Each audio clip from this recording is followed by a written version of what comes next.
Death watch outside Trenton State Prison awaits the execution of Bruno Richard Hauptmann. He has been convicted of kidnapping and murdering this child, the firstborn son of Charles Lindbergh. On the night of April 3rd, 1936, Bruno Hauptmann is put to death.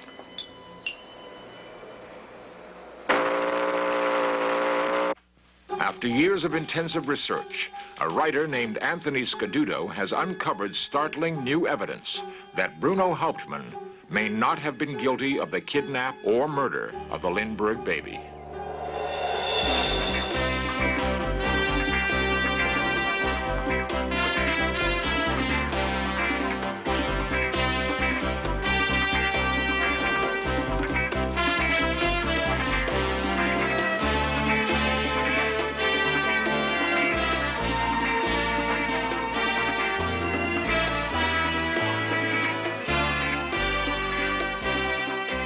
This series presents information based in part on theory and conjecture.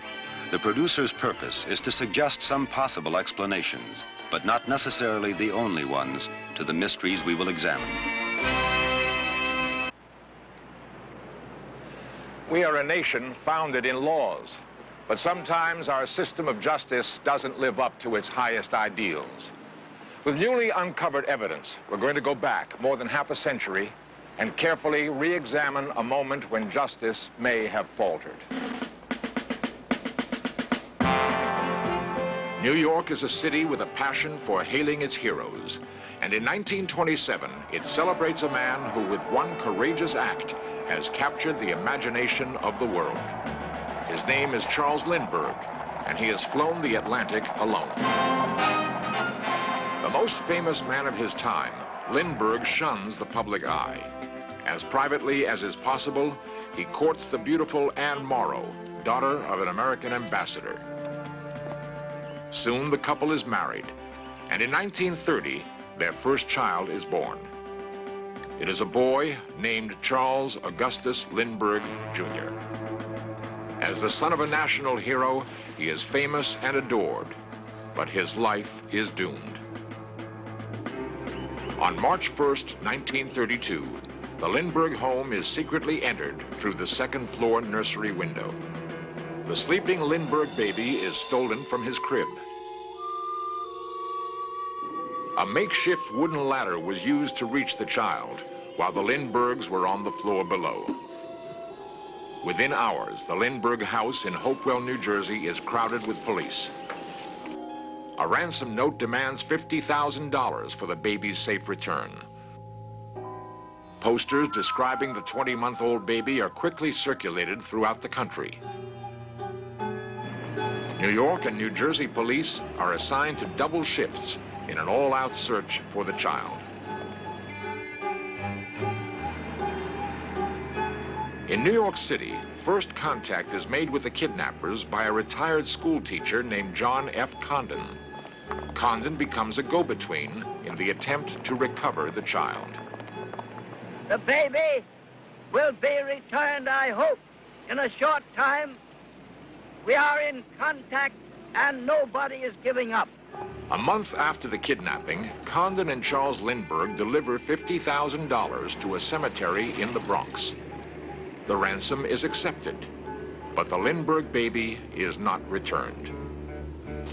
1 month later, near the Lindbergh estate, the baby's body is found.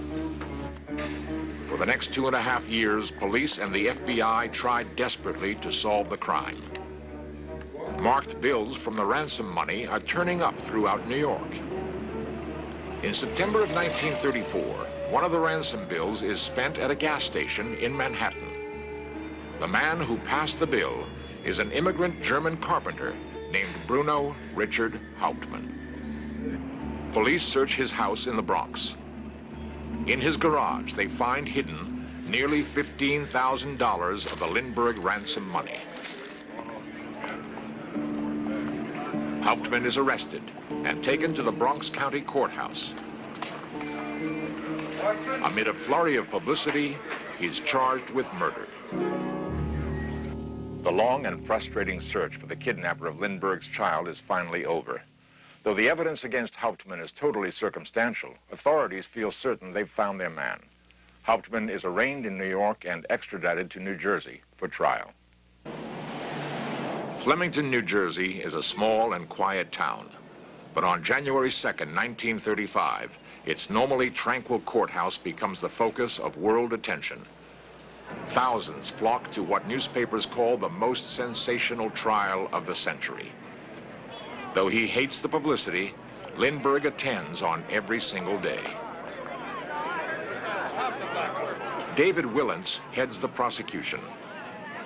The noted criminal lawyer, Edward J. Riley, is in charge of Hauptmann's defense. All counsel are prepared. We do not anticipate any adjournment, and we are ready to go. Since the time of his arrest, Hauptmann has claimed to be totally innocent of the charges against him. Now, he must defend himself before a vengeful public and a sensation-seeking press. For Hauptmann's wife, the trial is torture. Judge Thomas Trenchard has allowed cameras in the courtroom so that the world can witness the trial. The ladder used to reach the baby becomes the trial's symbol and a major piece of evidence. An expert claims that it was partly constructed with wood from Hauptmann's attic. A panel of handwriting experts testify that Hauptmann's writing is identical to that in the ransom notes. Initially, Hauptmann seems unperturbed.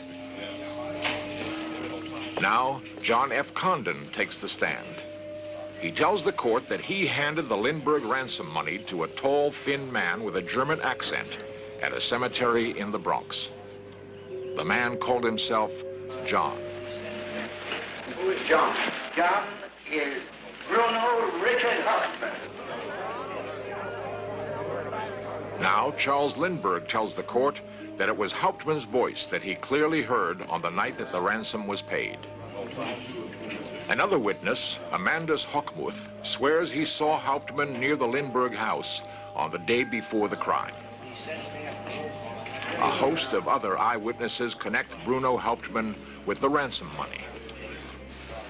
Hauptmann drove into my station and pulled up to an ethyl pump and asked for 5 gallons of gas. I identified Bruno Richard Hauptmann. I identified Bruno Richard Hauptmann. Bruno Richard Hauptmann was the man who came to the Sheraton Theater and handed me one of the $5 ransom bills.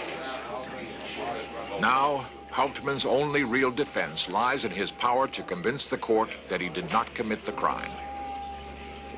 When he finally takes the stand, his denials are not persuasive. Didn't you lie on the road? Time and time again, didn't you? I did not. You did not? No. All right. When you were arrested with this Lindbergh ransom money, you had a $20 bill. Lindbergh ransom money, did they ask you where you got it? Did they ask you? You did. Did you lie to them or did you tell them the truth? Did you lie to them or did you tell them the truth? I said nothing to them. You lied, didn't you? I did, yes. The trial of Bruno Hauptmann lasts for 31 days. The jury reaches its verdict in little more than 11 hours.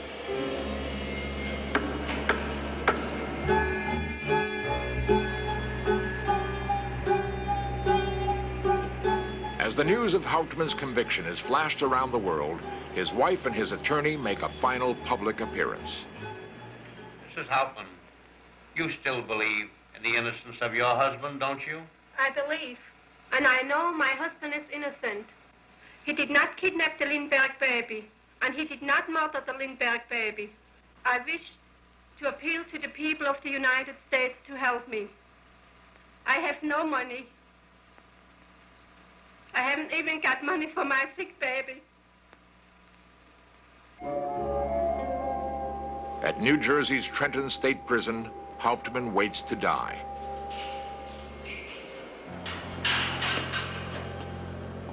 On April 3rd, 1936, the sentence is carried out. Newsreel cameras at the time recreate Hauptmann's last moments. To the end, he will say he is innocent.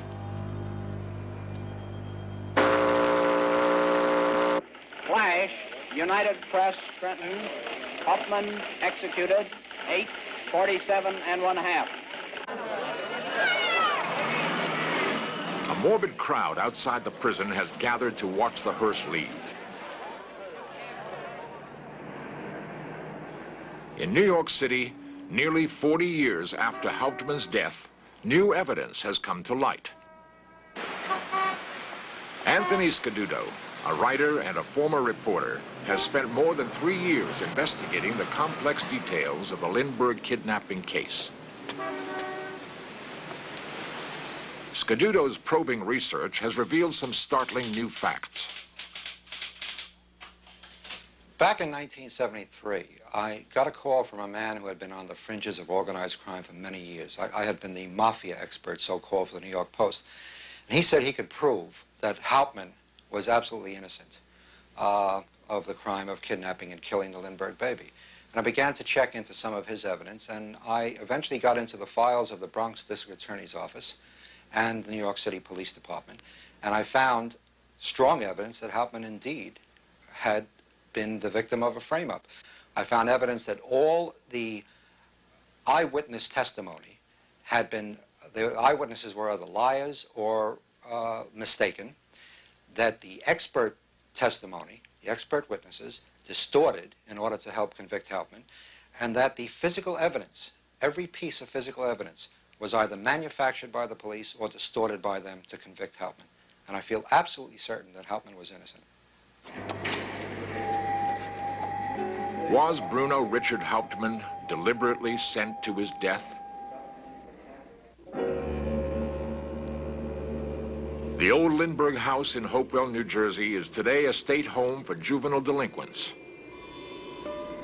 The corner of the second floor was once the Lindbergh's nursery. The kidnapper entered through this window to reach the sleeping baby. The baby was then carried down this shaky wooden ladder. But did Bruno Hauptmann build it and then steal the Lindbergh child? You never took your chisel into that bedroom, did you? I never was. You never took that ladder up there either, did you? I even didn't build it. You didn't take that ladder out of your attic either, did you? No, sir. One of the major pieces of physical evidence against Hauptmann was the ladder. The police and prosecution claimed that Hauptmann climbed into his attic, cut a piece of floorboard out of the attic, went back down to his apartment, 2 floors down, back to his garage, in which there was a great deal of lumber, to use this piece of wood to construct the ladder. And an expert witness testified that the grains of wood from the remaining piece in the attic floor matched precisely the rail of the ladder that they claimed Hauptmann took out of the attic.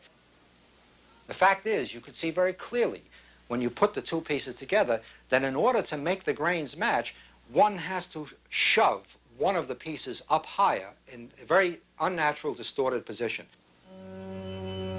Based on this and other evidence, Scaduto believes that the wood in the ladder may have been tampered with while in the possession of the police. The ladder, however, is only a part of the evidence that Scaduto uncovered. The woods about a mile from the Lindbergh house is the site where the baby's body was found. It was quickly buried in a shallow grave. Scaduto discovered evidence that the body was not the missing child.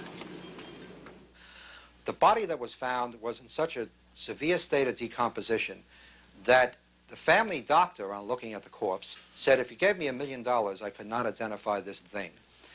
Lindbergh made the identification solely on the basis of counting the number of teeth. Any child of the same age, generally, millions of children of the same age, would have the same number of teeth. The chances are that that body was not the body of the Lindbergh baby, which means that no murder has been proved, which means that Hauptmann was absolutely wrongly convicted, forgetting all the other evidence. He was wrongly convicted because they could not prove a murder. When police discovered ransom money hidden in Hauptmann's garage, Hauptmann claimed that the cash belonged to a man named Isidore Fish. Fish, he said, was a business partner who had gone to Europe and then died. Hauptmann insisted he discovered the cash in a box Fish had left for safekeeping. The explanation seemed far-fetched and was dubbed the fishy story. I found in the files of the District Attorney's Office and the New York City Police Department that evidence to show that Hauptmann and Fish indeed were business partners, evidence that was suppressed to destroy Hauptmann's alibi, to create this fishy story that Hauptmann was telling. Also, evidence that Hauptmann and Fish did not meet until 4 months after the kidnapping, so that there was no possibility that they had been partners even in the kidnapping and seizing of the ransom. All of this was suppressed in order to destroy Hauptmann's alibis. Handwriting played an important role in the conviction of Bruno Hauptmann. The prosecution's chief handwriting expert was Albert Osborne. The physical evidence connecting the writing of all of the Lindbergh ransom notes and the writing signed Hauptmann is, in my opinion, irresistible, unanswerable, and overwhelming. Scaduto learned that the handwriting comparisons were made largely on the basis of numerous forced dictations taken from Hauptmann at police headquarters. Hauptmann's written numbers could never be shown to match those on the ransom notes, and there is evidence of tampering. In 1977, I was contacted by a woman named Hilda Zenglein.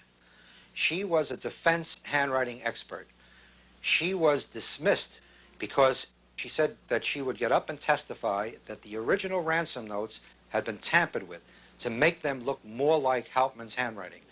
And she sent me an example of what she saw, and what they basically did, she said, was to round off letters in the ransom notes so they would look more like Hauptmann's handwriting. And she said it was very obvious, and she was not permitted to testify. That evidence was never introduced by the defense. During the trial, many witnesses did take the stand to testify against Hauptmann.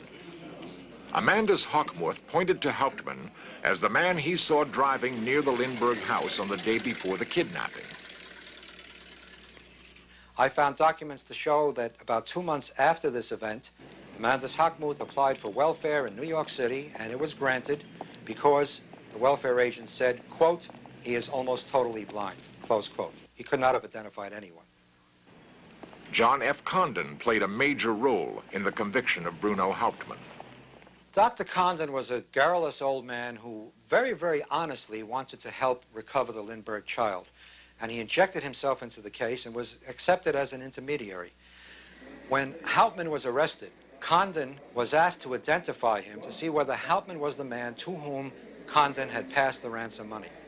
After looking at Hauptmann and even talking with him and shaking his hand, Condon stepped out of the identification room and told police and the FBI agents that he could not identify this man. He said, this is not the man.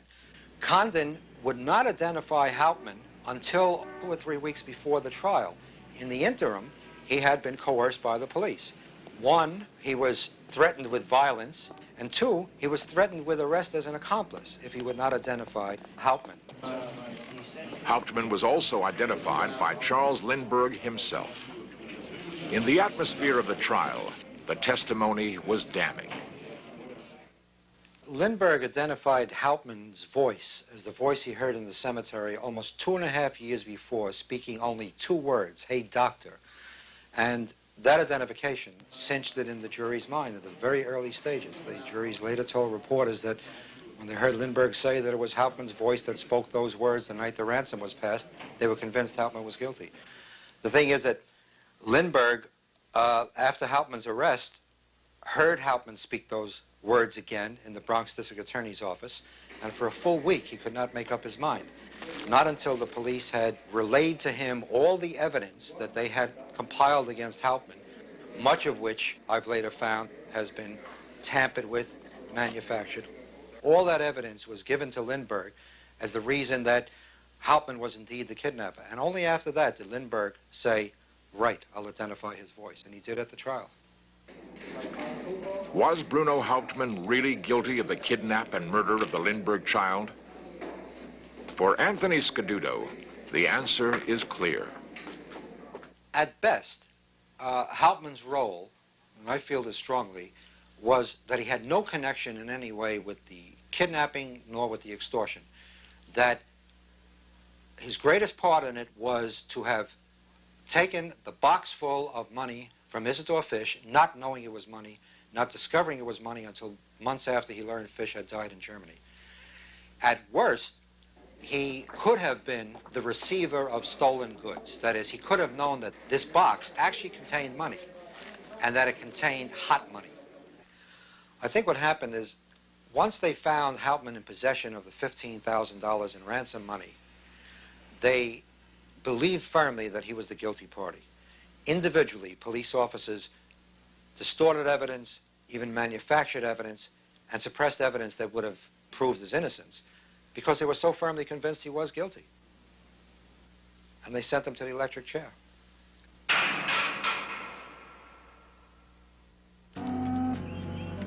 If the Lindbergh baby was not the victim of Bruno Richard Hauptmann, who then kidnapped the child? Without any real conclusive evidence, because I have not been able to get into the files of the New Jersey State Police, I feel rather strongly that Isidore Fish had some role in it. Perhaps as the kidnapper, perhaps simply as the extortionist. And it could have been two different plots. But Isidore Fish had been a swindler. He was involved with underworld figures. And he had been seen in the area of the Lindbergh home weeks, days, months perhaps before the kidnapping. Also that Isidore Fish was known to have had business dealings and personal friends in the area of the Lindbergh home in the Sauerland Mountains. In conclusion, I feel strongly that Isidore Fish, if anyone, had a large hand in the kidnapping and or extortion.